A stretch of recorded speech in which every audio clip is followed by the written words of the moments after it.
മന്ത്രജപത്തിലൂടെ ഒരു മനുഷ്യൻ്റെ ജീവിതത്തിലെ എല്ലാ പ്രശ്നങ്ങളും, രോഗമായിക്കോട്ടെ, സാമ്പത്തികപരമായിട്ടുള്ള ബുദ്ധിമുട്ടുകളായിക്കോട്ടെ, മറ്റ് ഏത് തരത്തിലുള്ള ബുദ്ധിമുട്ടുകളായാലും ഈ മന്ത്രജപത്തിലൂടെ എല്ലാം ഒഴിയുന്നതാണ്. എന്നാൽ നമ്മുടെ എല്ലാ കാര്യങ്ങളും നടന്നു കിട്ടുകയും വേണം. ആർക്കോ വേണ്ടിയൊക്കെയാണ് പല ആൾക്കാരും പ്രാർത്ഥിക്കുന്നത്. അങ്ങനെ ഒരിക്കലും ചെയ്യാൻ പാടില്ല. നമ്മൾ എത്രയോ സമയം വേസ്റ്റ് ആക്കുന്നു. എപ്പോഴും പ്രാർത്ഥനയ്ക്കായിരിക്കണം ഇമ്പോർട്ടൻ്റ് കൊടുക്കേണ്ടത്.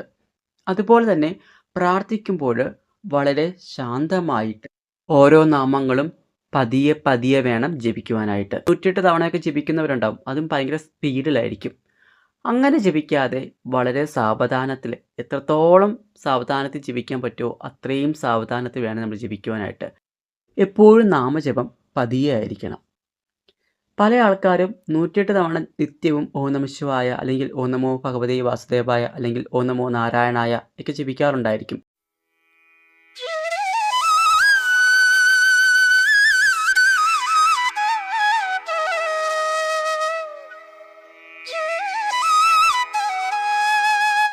എല്ലാവർക്കും നമസ്കാരം. മറ്റൊരു അധ്യായത്തിലേക്ക് സ്വാഗതം.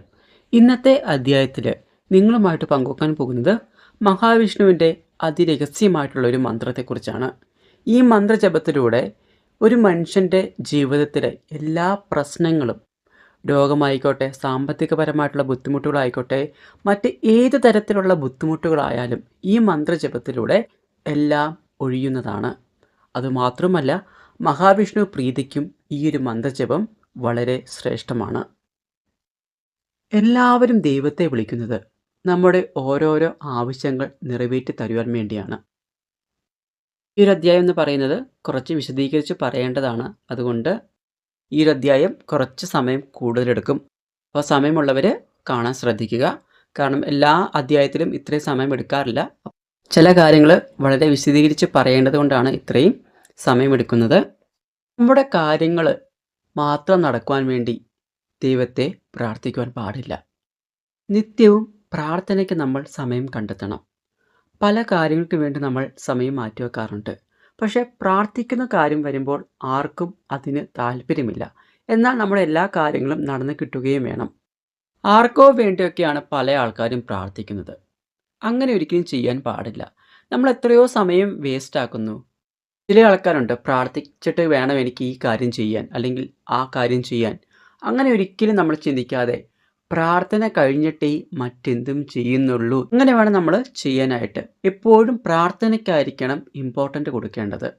അതുപോലെ തന്നെ പ്രാർത്ഥിക്കുമ്പോൾ വളരെ ശാന്തമായിട്ട് ഓരോ നാമങ്ങളും പതിയെ പതിയെ വേണം ജപിക്കുവാനായിട്ട്. പല ആൾക്കാരും ഇപ്പോൾ ഓം നമോ ഭഗവതേ വാസുദേവായ എന്നുള്ളത് 108 തവണയൊക്കെ ജപിക്കുന്നവരുണ്ടാവും, അതും ഭയങ്കര സ്പീഡിലായിരിക്കും. അങ്ങനെ ജപിക്കാതെ വളരെ സാവധാനത്തിൽ, എത്രത്തോളം സാവധാനത്തിൽ ജപിക്കാൻ പറ്റുമോ അത്രയും സാവധാനത്തിൽ വേണം നമ്മൾ ജപിക്കുവാനായിട്ട്. എപ്പോഴും നാമജപം പതിയെ ആയിരിക്കണം. പല ആൾക്കാരും 108 തവണ നിത്യവും ഓം നമഃ ശിവായ, അല്ലെങ്കിൽ ഓം നമോ ഭഗവതേ വാസുദേവായ, അല്ലെങ്കിൽ ഓം നമോ നാരായണായ ഒക്കെ ജപിക്കാറുണ്ടായിരിക്കും. പക്ഷേ ഈ 108 തവണ എന്ന് പറയുന്നത് അവർ വളരെ സ്പീഡിലായിരിക്കും ജപിക്കുന്നത്. അങ്ങനെ ഒരിക്കലും ചെയ്യാൻ പാടില്ല. സാവധാനം വേണം ജപിക്കാൻ. ചില ആൾക്കാർ ക്ഷേത്രങ്ങളിൽ വരാറുണ്ട് രാവിലെയൊക്കെ. ഓടി വരും, പ്രാർത്ഥിക്കും, ഓടിപ്പോകും. ആർക്കോ വേണ്ടി ചെയ്യുന്ന പോലെ. അല്ലെങ്കിൽ അമ്പലത്തിൽ പോയോ, പോയി. അങ്ങനെ ചെയ്തിട്ട് യാതൊരു കാര്യവുമില്ല. നമ്മൾ ക്ഷേത്രങ്ങളിൽ വന്നു കഴിഞ്ഞ് വളരെ ശാന്തമായി പ്രാർത്ഥിക്കുക. അതിനുശേഷം പ്രസാദമൊക്കെ വാങ്ങിച്ച് ആ അമ്പലത്തിൽ ഒരു 5-10 മിനിറ്റ് ഇരുന്നതിന് ശേഷം മാത്രമേ നമ്മൾ പോകാൻ പാടുള്ളൂ. പക്ഷേ പല ആൾക്കാരും ഓഫീസിൽ പോകാൻ സമയമായി എന്നുള്ള രീതിയിൽ, അല്ലെങ്കിൽ സമയം പോയി എന്നുള്ള രീതിയിൽ ഓടി വരുന്നു, പ്രാർത്ഥിക്കുന്നു, ചന്ദനം വാങ്ങിക്കുന്നു, അല്ലെങ്കിൽ പ്രസാദം വാങ്ങിക്കുന്നു, ഓടിപ്പോകുന്നു. അങ്ങനെയൊന്നും ഒരിക്കലും ചെയ്യാൻ പാടില്ല. അതുപോലെ തന്നെ നമ്മുടെ പ്രാർത്ഥനയിൽ മറ്റുള്ളവരെയും കൂടെ ഉൾപ്പെടുത്തുക.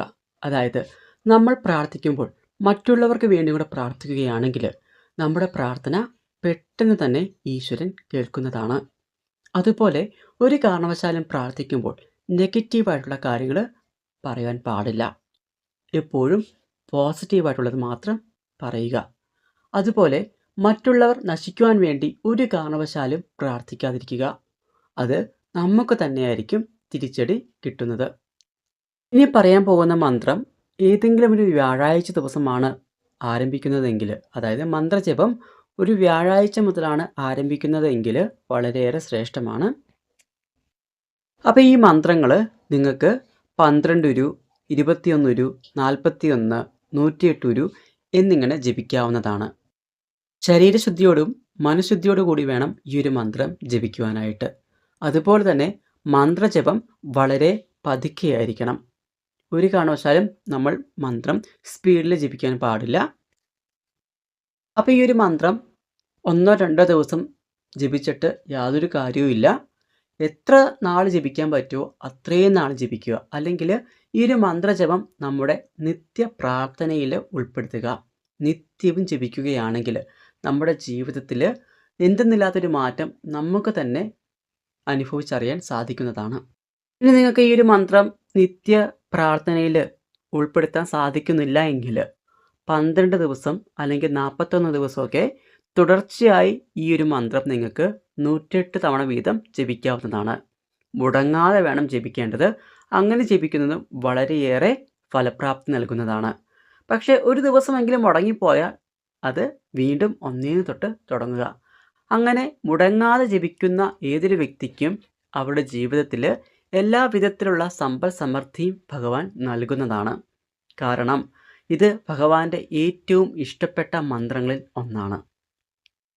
ഭഗവാന്റെ അനുഗ്രഹമുണ്ടെങ്കിൽ മാത്രമേ ഇത്രയും ദിവസം നമുക്ക് മുടങ്ങാതെ ഈ ഒരു മന്ത്രം ജപിക്കുവാൻ സാധിക്കുകയുള്ളൂ. ഈ ഒരു മന്ത്രം നിങ്ങൾക്ക് ക്ഷേത്രത്തിൽ പോകുമ്പോഴും ജപിക്കാവുന്നതാണ്. ഇനി മന്ത്രം ഏതാണെന്ന് പങ്കുവെക്കാം.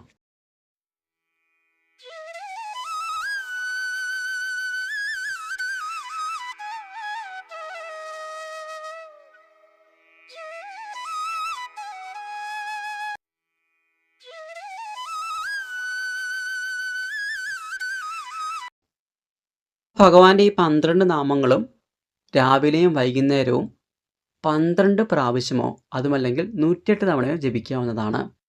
എത്ര ഒരു ജപിക്കുന്നുവോ അത്രയും ഫലപ്രാപ്തി നമുക്ക് ലഭിക്കുന്നതാണ്. അപ്പോൾ ഇന്നത്തെ ഈ ഒരു അധ്യായം എല്ലാവർക്കും ഉപകാരപ്രദമാകും എന്നുള്ള കാര്യത്തിൽ യാതൊരു സംശയവുമില്ല. അതുകൊണ്ട് ഇന്നു മുതൽ നിങ്ങൾ ഈ ഒരു നാമങ്ങൾ അല്ലെങ്കിൽ ഈ മന്ത്രങ്ങൾ ജപിച്ചു തുടങ്ങിക്കൊള്ളുക. ഈ മന്ത്രജപം തുടങ്ങിക്കഴിയുമ്പോഴേക്കും നിങ്ങളുടെ ജീവിതത്തിലെ എല്ലാ തരത്തിലുള്ള ബുദ്ധിമുട്ടുകളും ഓരോന്നോരോന്നായി നിങ്ങളിൽ നിന്ന് ഇല്ലാതാകുന്നത് നിങ്ങൾക്ക് തന്നെ കണ്ടറിയാവുന്നതാണ്. അപ്പോൾ ഇന്നു മുതൽ ഈ നാമങ്ങൾ ജപിച്ചു തുടങ്ങിക്കൊള്ളുക. ജീവിതത്തിൽ എല്ലാ വിധത്തിലുള്ള അനുഗ്രഹവും ഭഗവാൻ നൽകുമെന്നുള്ള കാര്യത്തിൽ യാതൊരു സംശയവും വേണ്ട. അപ്പോൾ ഇന്നത്തെ അധ്യായം ഇവിടെ പൂർണ്ണമാകുകയാണ്. എല്ലാവർക്കും എല്ലാവിധ നന്മകളും ഉണ്ടാവട്ടെ. നല്ലൊരു ദിവസമായിരിക്കട്ടെ. നന്ദി, നമസ്കാരം.